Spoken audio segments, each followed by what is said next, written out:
Well, I've got 4 hours. Time to figure out what to do. What's up, guys? Jason here, Aspiring Entrepreneur, showing you the day in the life of a budding entrepreneur, just the basic hustle and grind of what it takes to build a business you love.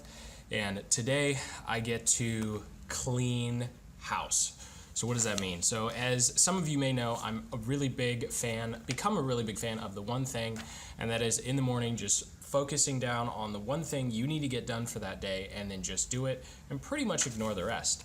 Now, even in the book, they say that eventually things are going to pile up other places and it's going to become a mess. So you either A, learn how to deal with that mess, or B, give yourself time to take care of that mess. Now, B, I added B. B's not in the book. I'm not sure how he got over that part. I think he wound up just hiring somebody.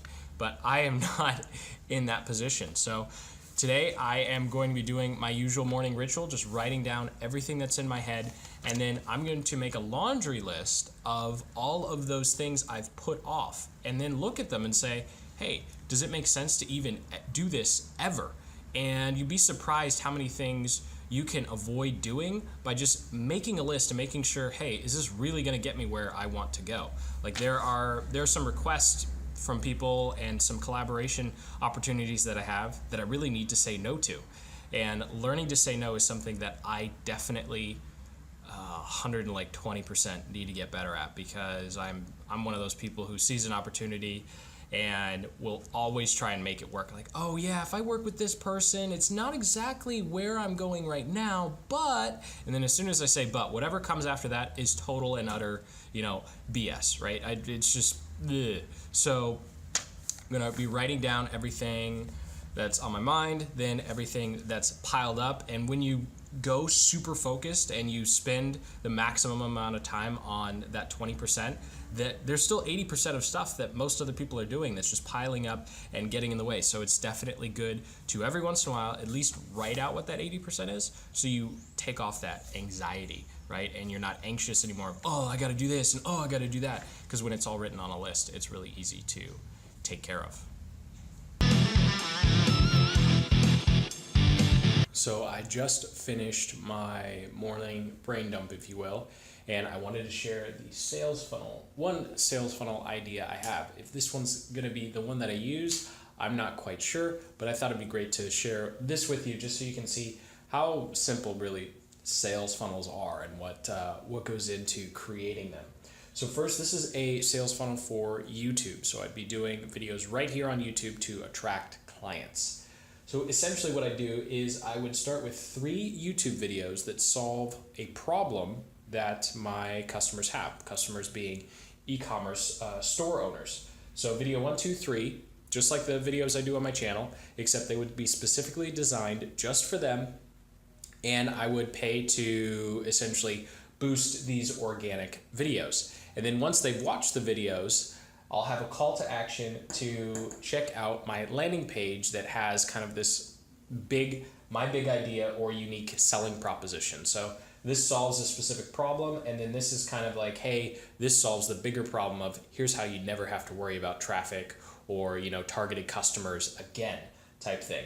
And what's great is on YouTube, I can actually retarget people who've seen these videos. So they'll either see the video and go, yeah, I want to check this out, or they'll see the video and then I'll retarget or remarket to them later on and drive them to this page again. But either way, no one who hasn't seen one of these 3 videos will get to this page, and I'll get to why that's important in a second.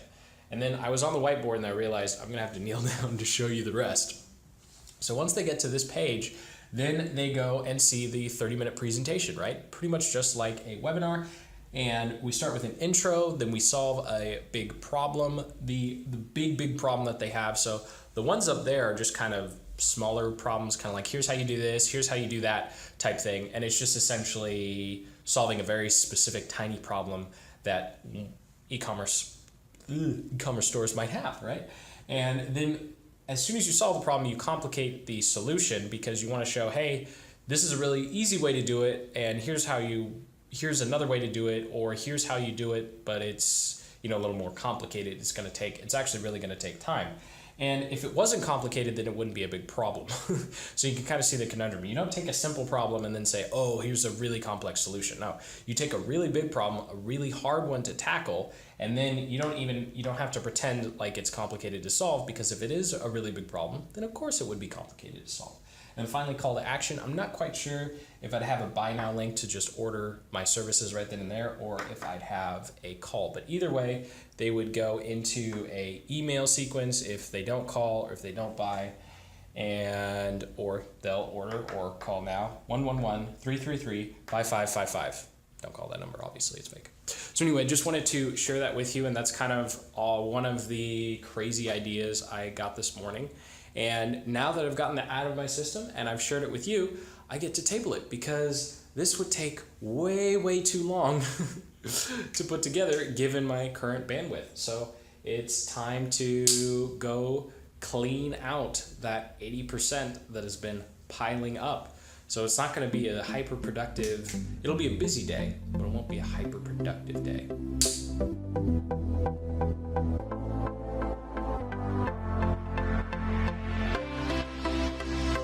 Check it out, guys. All clean. No more messages. Now I get to focus on the important stuff.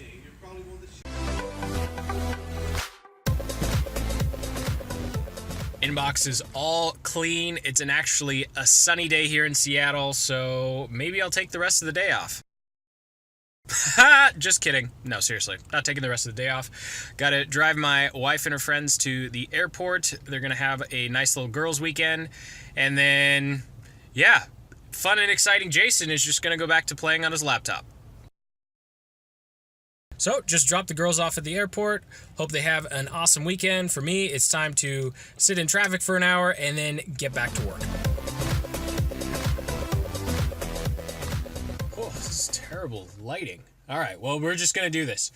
So I'm really glad I got to share that sales funnel with you guys this morning, because that was pretty much all I got to film. Most of the day was taken up just sitting in traffic, taking the girls to the airport, and then just chilling in Starbucks. And of course, it's kind of hard to vlog in there because it's so noisy. But finally got everything done for the day. Time to go home, relax, and hit the ground running tomorrow. Had some pretty good revelations and pretty good research stuff that I'll share with you when I'm not, in a car with no mic at 9 o'clock at night and getting kicked out of Starbucks. Literally the last person out. Like, it was down to the wire uploading the video. I was just looking at the time, looking at the upload, looking at the time, looking at the upload. Come on. So literally the last one out. Got it in right before 9 o'clock, so I get to check off everything for the day, even though the middle of my day was spent driving to the airport. So, not every day is a full work day, but you definitely squeeze what you can out of each day. Thank you guys so much for watching. Again, sorry for the budget and the budget lighting with the car lighting. Okay, I'm just rambling now. Keep building the business you love. I'll see you guys tomorrow. Can't wait to share what I worked on with you at Starbucks. Take care.